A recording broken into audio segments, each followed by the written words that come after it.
great state of Indiana.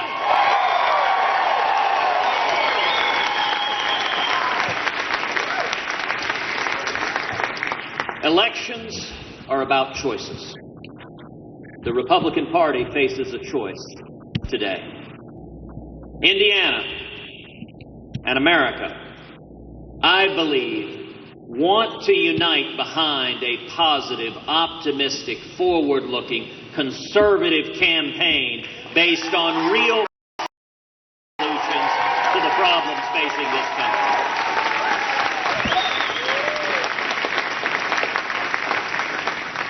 And the American people deserve a real choice in November. A choice and not an echo. A meaningful distinction. If we come to November and the American people are given a choice between two big government liberals, two Washington insiders enmeshed in the corruption of Washington,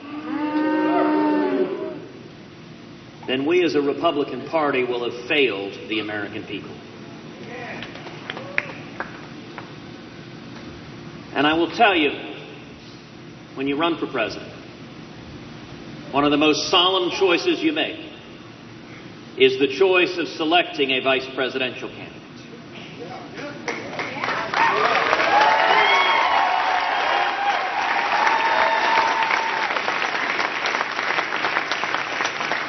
This is a choice that you are telling the American people, this is an individual who I trust. And even more importantly, this is an individual you can trust to lead this country no matter what might happen.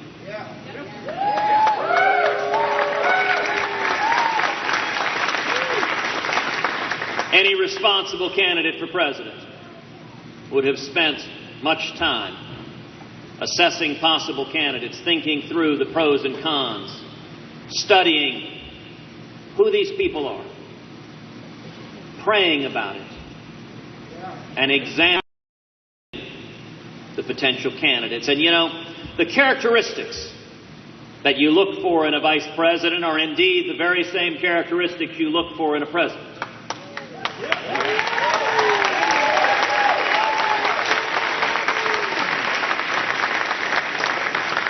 First of all, knowledge.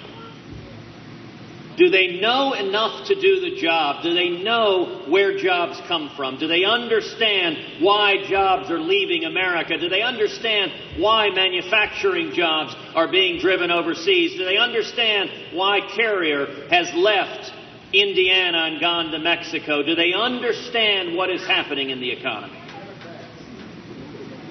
And government.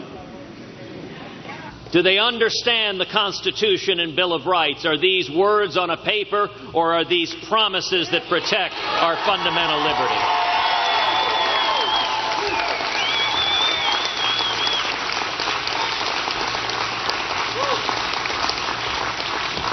And security, do they understand the threats facing us in the world, the threats that potentially endanger your children and mine? That's the first criterion you look to, is knowledge. Does this person have the experience and knowledge to do the job?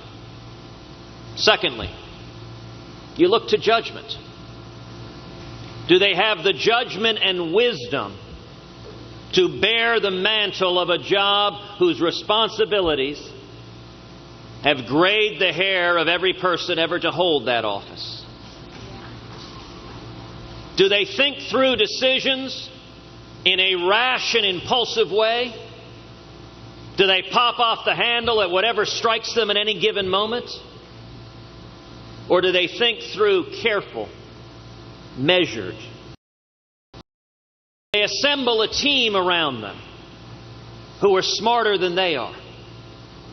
You know, there's an old adage in management that A's hire A's and B's hire C's.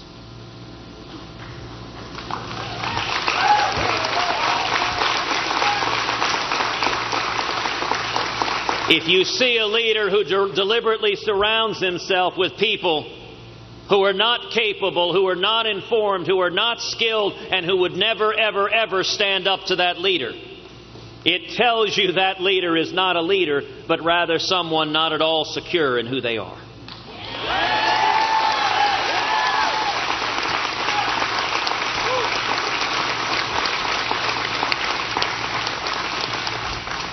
And the third thing you look to is character.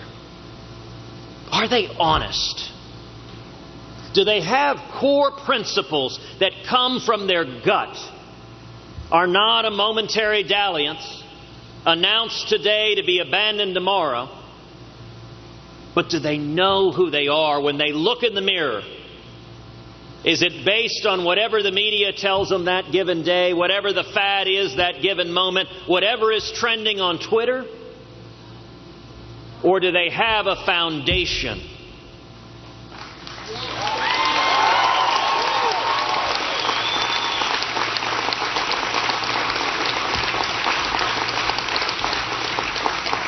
And integral to character, how do they treat others?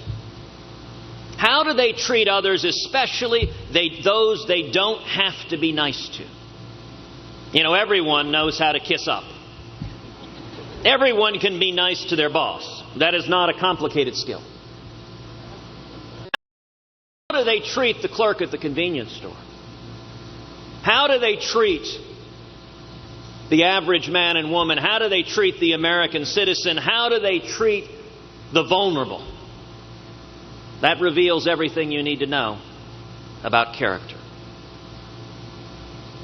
After a great deal of time and thought, after a great deal of consideration and prayer, I have come to the conclusion that if I am nominated to be President of the United States, that I will run on a ticket with my vice presidential nominee, Carly Fiorina.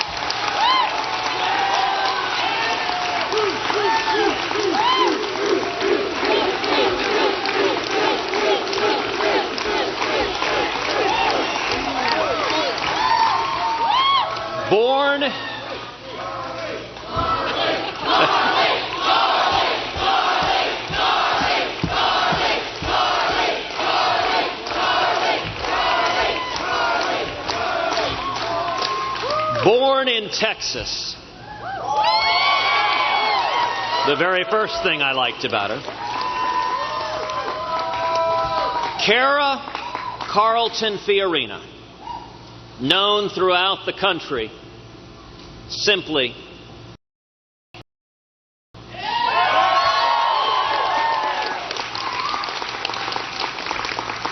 is an extraordinary leader. She started working as a secretary at a small firm. And she climbed the corporate ladder to become the CEO of the largest technology company in the world.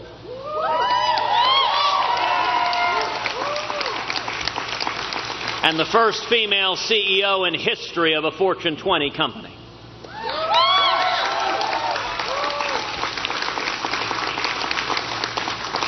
A graduate of Stanford and MIT, Carly is brilliant and capable, and yet she experienced the hard scrabble world of being a woman professional in a business world that extracts a price.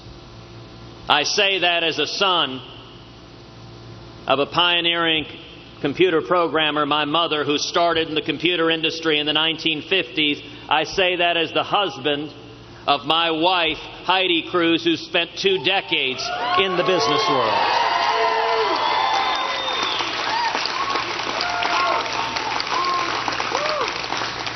Over and over again, Carly has shattered glass ceilings.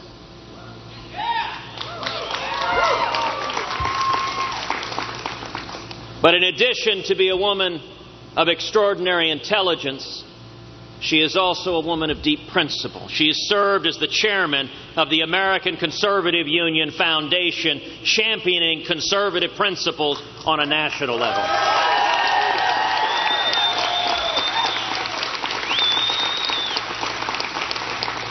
She has studied the threats facing our national security as chairman of the CIA's External Advisory Board. And if you look to the criteria I laid out, let's start number one with knowledge. She knows from having spent a lifetime how to produce jobs, how to expand jobs, how to raise wages.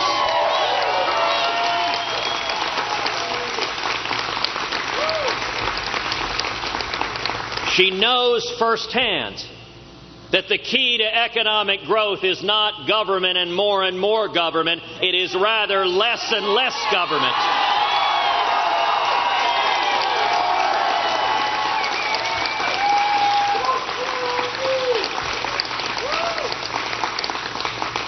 My opponent in this race, Donald Trump, like Hillary Clinton and Bernie Sanders, looks to government as the answer to every problem.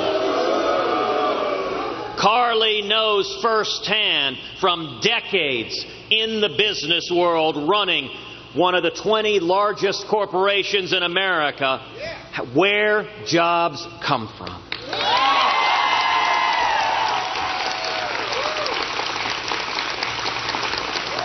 And she respects the Constitution and Bill of Rights. They are not...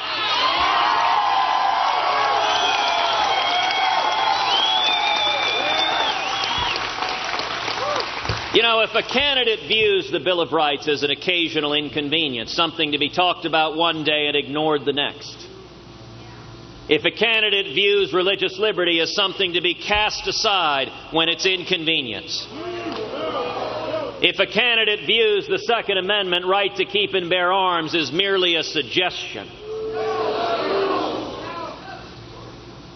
they don't have the grounding to be president.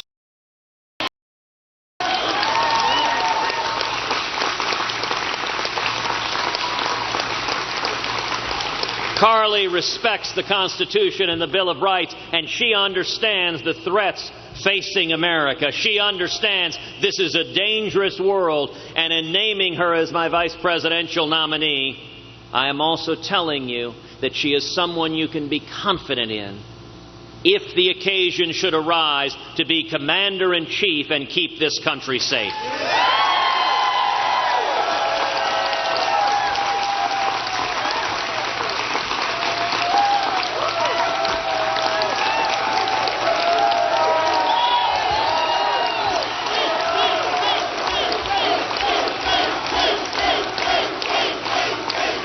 We need a president who isn't neutral between Israel and the Palestinians.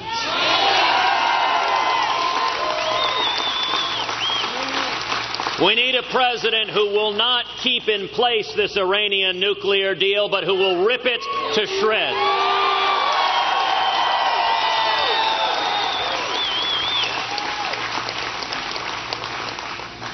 And the second criterion, judgment. You know, it was 7 weeks ago today that Carly endorsed our campaign.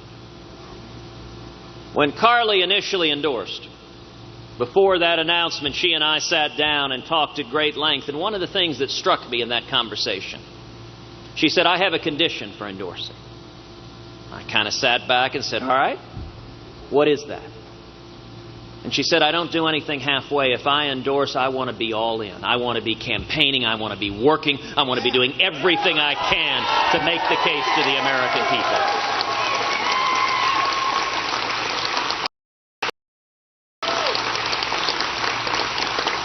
That's the kind of condition you like to hear. Her condition was, my endorsement is not just an empty rubber stamp, a one little momentary fluff in the wind. It is rather a full commitment, because Carly looked at me and said, our country is in crisis and we've got to do this together.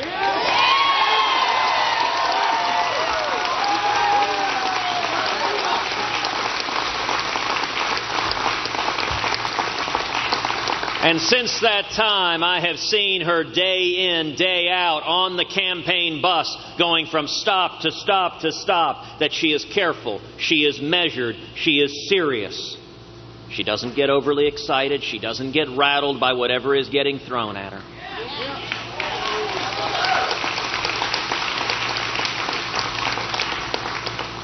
And you know, we all saw that when in one of the earliest debates, Carly confronted Donald Trump.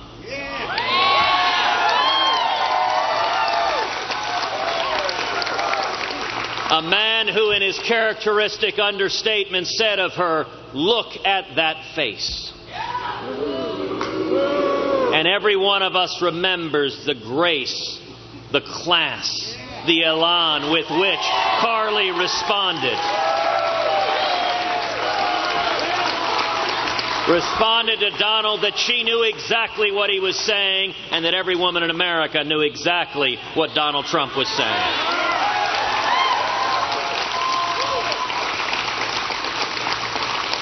You know, one of the great principles of bullies, they feed off of fear. They feed off of people who will cower in the corner when they insult and holler and curse. And they don't know what to do when a strong, powerful woman stands up and says, "I am not afraid."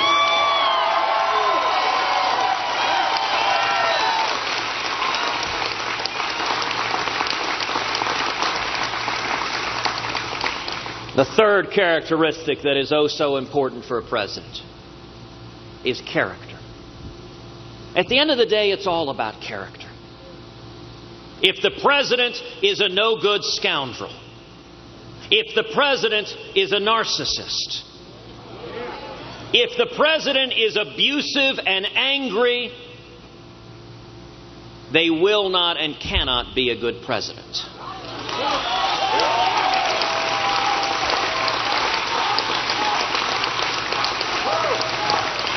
And for anyone who doubts that, we need only look at the past 7 years to see what happens.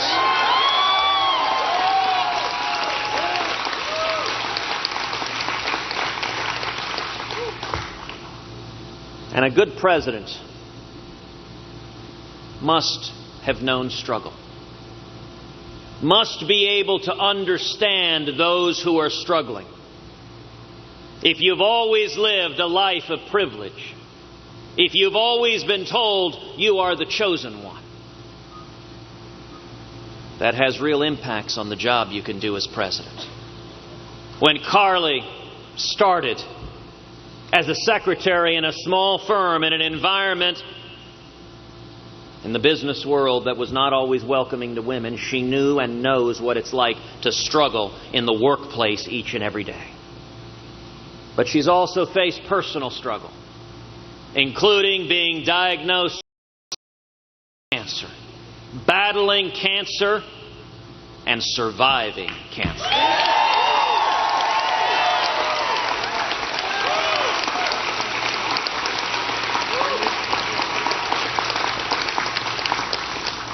As a son who was by my mother's side when she battled breast cancer, I know firsthand how devastating that disease can be, and I know what a testament it is to her strength and grit and fortitude that she came roaring back, ready to conquer the world.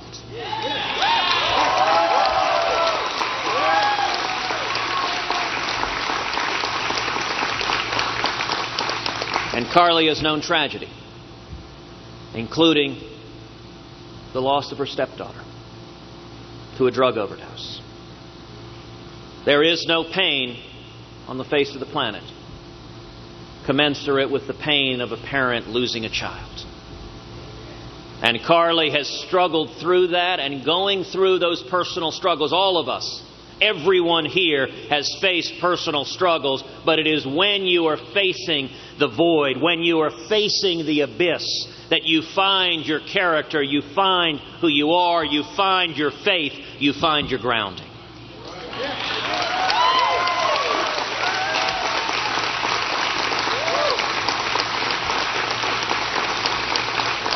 Maybe that's why Carly isn't intimidated by bullies. Because she's faced challenges a lot worse than someone bellowing and yelling and insulting her face.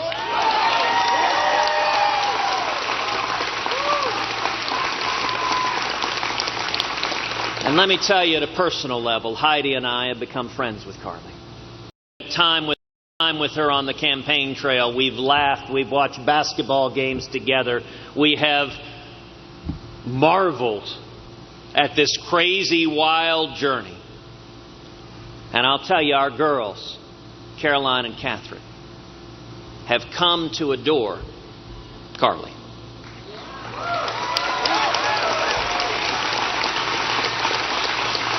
On the bus, on the campaign trail, Carly makes up songs and sings them to Caroline and Catherine. And our girls, mind you, they're 8 and 5, both regularly text Carly. And let me tell you, Carly may become the first vice president in history to have a very impressive fluency with heart and smiley-faced emoticons.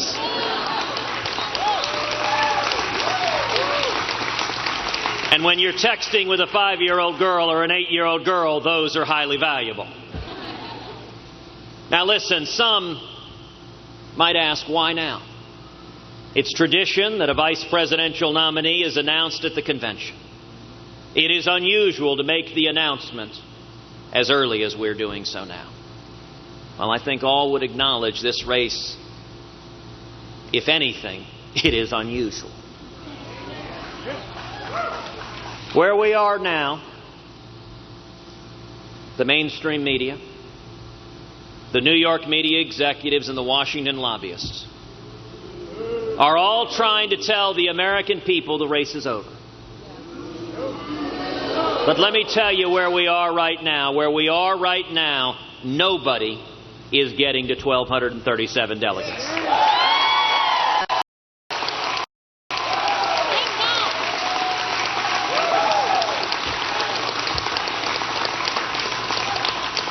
I'm not getting to 1,237 delegates, and Donald J. Trump is not getting to 1,237 delegates.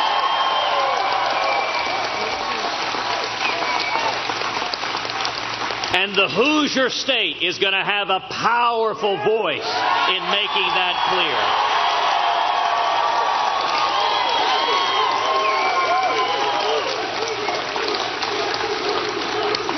So why make this announcement now? Well, for one thing, if we are to win, number one, win the nomination, but number two, even more importantly, win the general election, we must unite.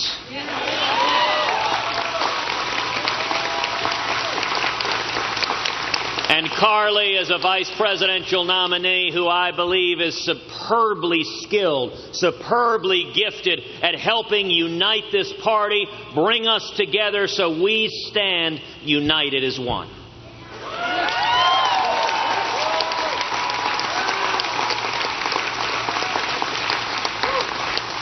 Secondly, I make this announcement today so that you, the voters in Indiana, the voters in Nebraska, the voters in South Dakota and Washington State and California and across the country, so that you will know what you will get.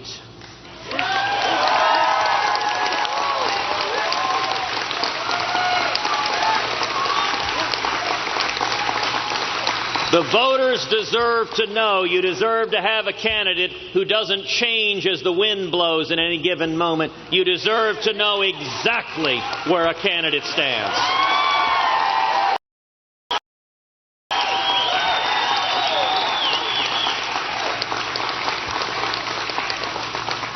And the final reason for making the decision now is to give the American people a clear choice. Elections are about choices. Across this country, millions of Americans are struggling with an economy that isn't working, with the Obama-Clinton economy that is stagnant, are seeing the Bill of Rights under assault, religious liberty, the Second Amendment violated by the federal government, a Supreme Court hanging in the balance, a president who abandons our friends and allies, whether it is Great Britain or whether it is Israel, and a president who is unwilling to stand up and confront radical Islamic terrorism and defeat ISIS. Some in the media will say, wouldn't it be easier just to throw up your hands and say surrender? Donald Trump has won some of the races, so we should step back and let him win them all.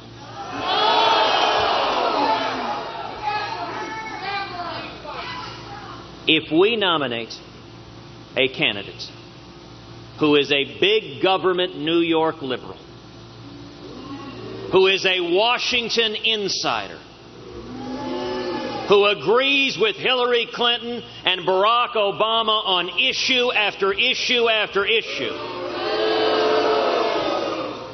and whose lobbyist campaign manager has told us he is only playing a part, this is only a role, he is lying to us,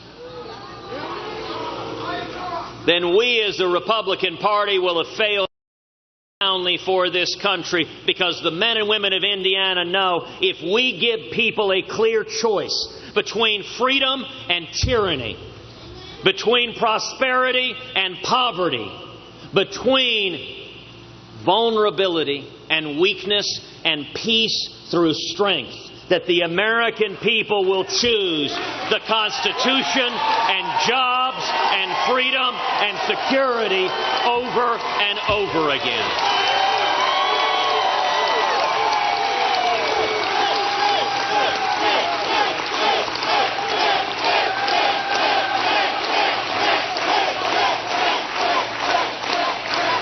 The difference between Carly and me on the one side and Donald Trump and Hillary Clinton on the other side could not be starker. If you want someone that will stand and fight for the working men and women of this country, fight for the men and women with calluses on your hand, fight for the single moms, fight for the young people, fight for those who are struggling and want to achieve the American dream, then do not go with the Washington insiders who have sold us down the river.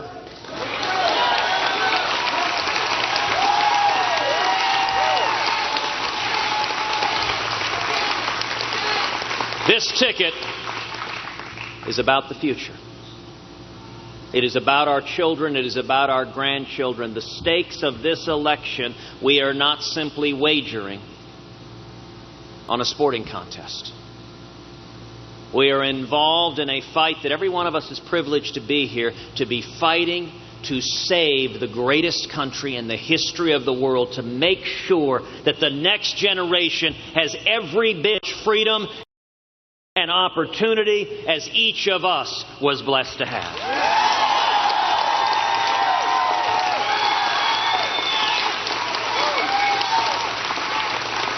And with that, I am pleased to introduce to you an extraordinary leader, my friend, and the next Vice President of the United States, Carly Fiorina.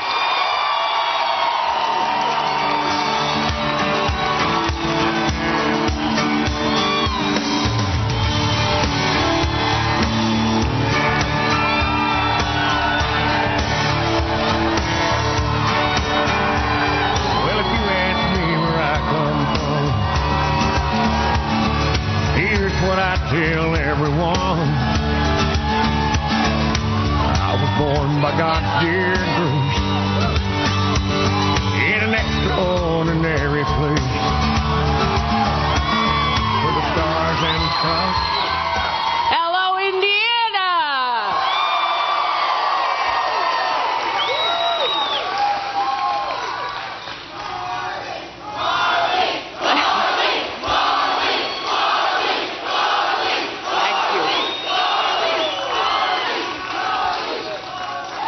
Today, I'm very proud and very humbled and honored to announce that I have accepted Senator Ted Cruz's offer to be his vice president for the Republican nomination.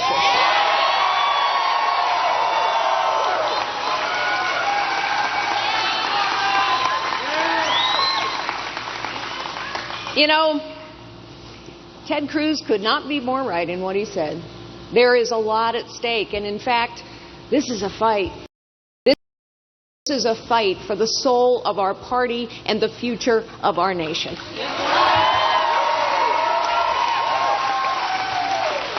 Now, there are some who would say, a lot of people in the media would say, well, why have the fight? Just lay down. Let's let it be over here. You know what? I've had tough fights all my life. Tough fights don't worry me a bit. What matters is the fight worth having? And this is a fight worth having. This is a fight worth winning. And with your help, we will win this fight.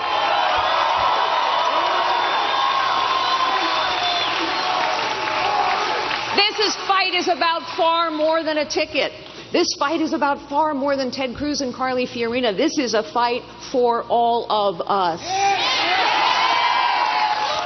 For our party, for our future, for our children's future. You know, last night it was pretty clear. Everybody in the media, the establishment, the elites, they all said, well, it's over. I mean, it's over. Donald Trump won.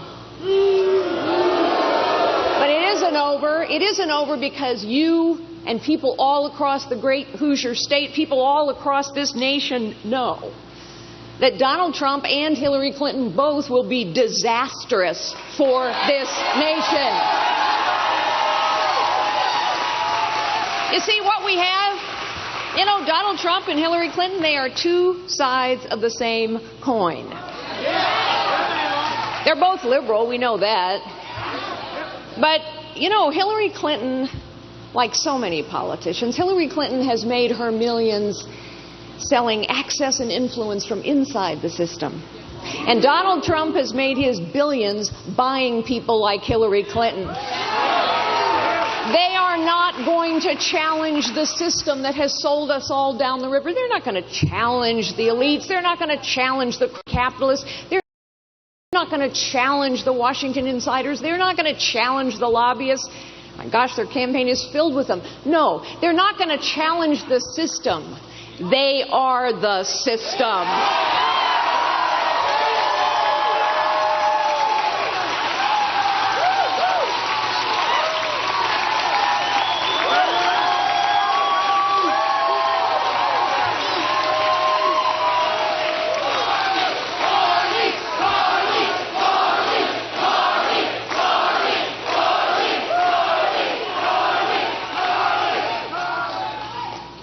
You know, Ted mentioned that it's been 7 weeks since I endorsed him. I voted for him before I ever had a conversation with him about endorsing him. And of course, that's what you all have to do on Tuesday. Vote for him. But good for you. Now you can get a few more to vote. But we've been traveling around the country, and I've come to know Ted and Heidi and Caroline and Catherine. I know two girls that I just adore. I'm so happy I can see them more. 'Cause we travel on the bus all day. We get to play. We get to play. I won't bore you with any more of the song. But they have 4 verses, Caroline and Catherine. Love you, girls.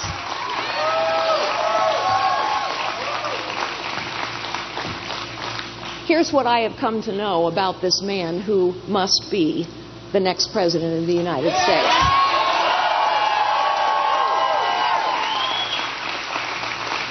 He's a fighter, too. He's been in lots of fights. He has fought for our religion. He has fought for our right to bear arms. He has fought over and over in front of the Supreme Court so many times, and he's won all those fights. You know, there are people who say, well, you know, he's made some enemies. Listen, As someone who's challenged the status quo all of my life, that's what I've done. That's how you get from secretary to CEO. You challenge the status quo. It's actually the only way you solve festering problems, and Lord knows we have festering problems in Washington, D.C.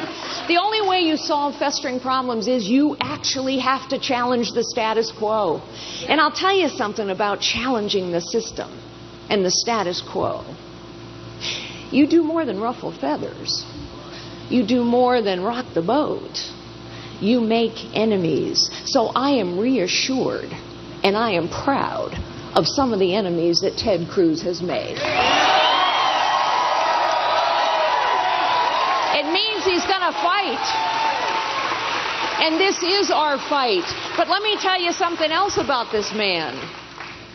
Those two girls that I adore, Caroline and Catherine, let me tell you how much they adore their dad. I have watched Ted and Heidi. They are partners. They are a couple that rely on one another, just as my husband Frank of over 30 years and I rely on each other through good times and in bad.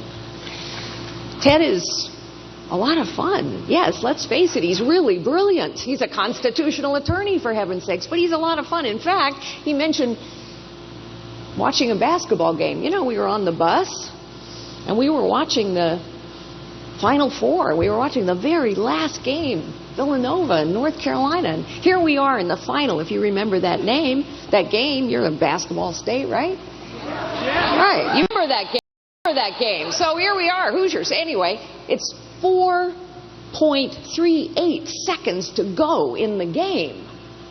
And without knowing what the exciting finish would be, here's Ted Cruz putting money on the game. Everybody's got the money falling on the table.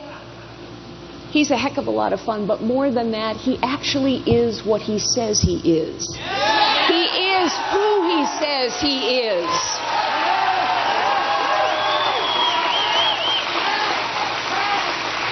You know, Ted mentioned that second debate.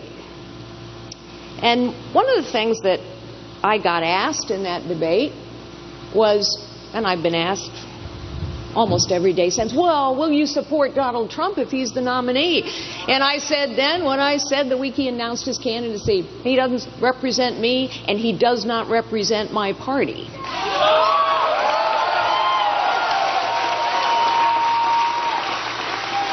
But here's something else I said in that second debate. I said, you know, there's an old saying, tough times build character. That's not true. Tough times reveal character. Character is revealed over time and under pressure. Character is revealed in the pattern of someone's life, not in what they choose to say behind a podium. And I can tell you that the character of Ted Cruz has been revealed over time and under pressure and in the pattern of his life.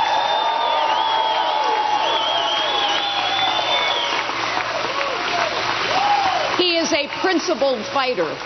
He is a man of character and conviction, and he understands the importance of the Constitution to the future of this nation. Take a moment and explain why the Constitution even matters. Because, you know, there's some people who would say, well, it's a dusty relic. It was written so long ago. Let me tell you why it matters. But to tell you why it matters, I need to go back and tell you a little bit about myself. When I was a little girl, just 8 years old, I was in Sunday school one morning. My mother was my Sunday school teacher that year. And she looked at me and the rest of her class and she said, what you are is God's gift to you. What you make of yourself is your gift to God.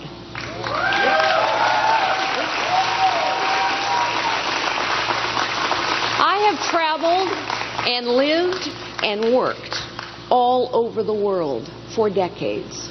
I have seen people in every possible corner of the globe and in every conceivable circumstance. And I can tell you that indeed, each of us, all of us, are gifted by God. Each of us and all of us have the capacity and the desire to live lives of dignity and purpose and meaning. And we know, and it has always been true, that work done well brings us dignity. And family brings us purpose. And faith gives meaning to our lives. And that is true all over the world.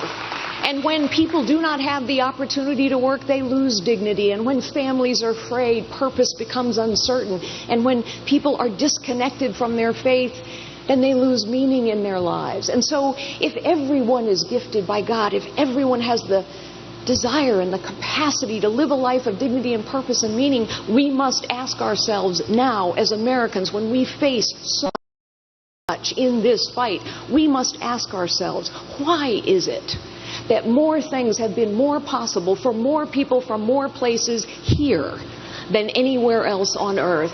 Because knowing the answer to that question is what will save the future of this nation.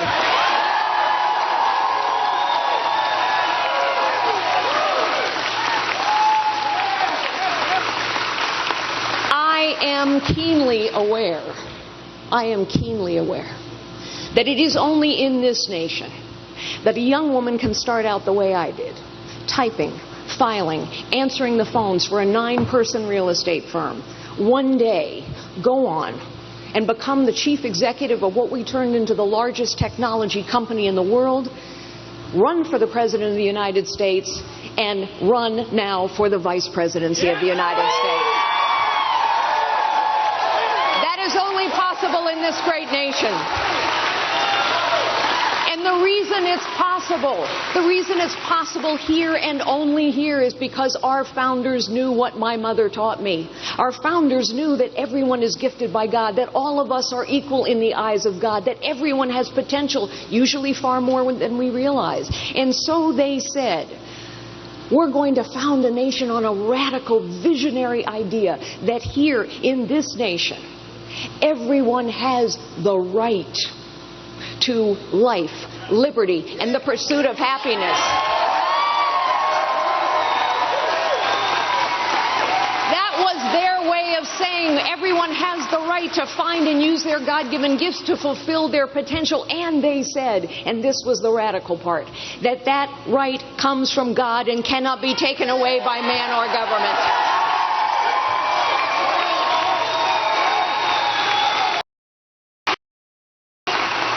This became a nation where entrepreneurship flourished and innovation flourished and where more things became more possible for more people from more places.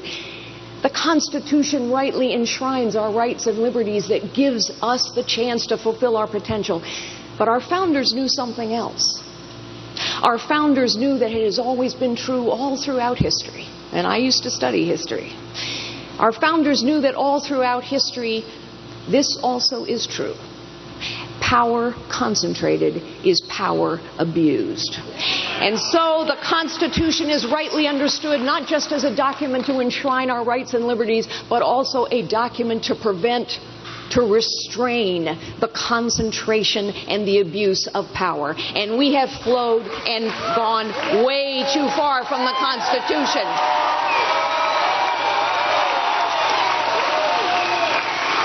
The reality is, for the last decades, under Republicans and Democrats alike, too much power and too much money are concentrated in the hands of too few. We must restore power, liberty, where it belongs, in the citizens, in the hands of citizens of this nation, small businesses, communities, and states. That is why having a constitutional conservative in the White House matters, because a president, in order to fix what ails us, must restore our constitutional balance of power.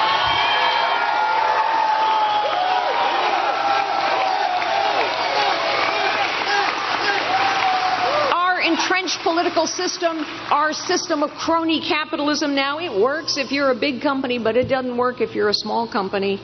It works if you're wealthy or powerful or well-connected, like Donald Trump or Hillary Clinton, just for example, but it doesn't work for the rest of us.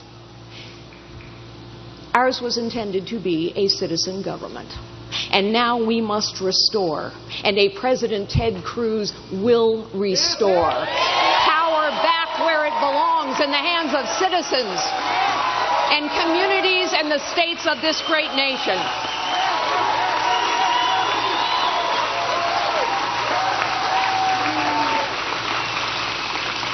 What is at stake now is the future of our nation, the potential of our nation. Will this be a nation where every American, regardless of their circumstances, has the opportunity that comes from their God-given gifts? Will we be one nation, indivisible, under God, with liberty and justice for all, or not? Our country is being taken away from us by the elites, by the crony capitalists, by the special interests that have captured both parties. They want to take away, they are taking away, not only what we treasure about this nation, but what has made this nation great, what has made this nation a place of possibility for so many people. My fellow Americans, people of Indiana, it is time. We must take our country back.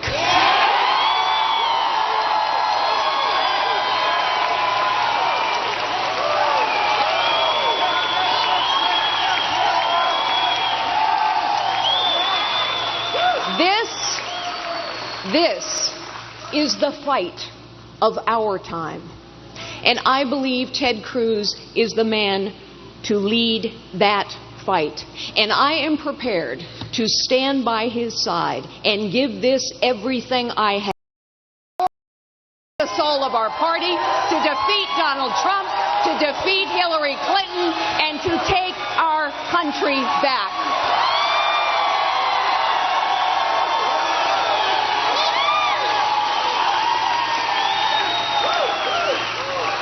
And so, my fellow citizens, you must stand with us. You must fight with us. We must restore the potential of this nation. We must restore what has made this nation great for so many people, regardless of their circumstances. So the possibilities of this nation, the opportunity of this nation, the rights and liberties of this nation can extend to every American. Ladies and gentlemen, this is the fight of our times. Ted Cruz is the man to lead that fight. I will stand proudly by his side. I want you to stand with us as we fight. Ladies and gentlemen, please welcome back the next President of the United States, Ted Cruz. So there you have it, the vice presidential prospect, the vice presidential candidate, Ted Cruz, has selected, if in fact he gets the Republican presidential nomination, he wants Carly Fiorina, the former HP executive, to be his running mate.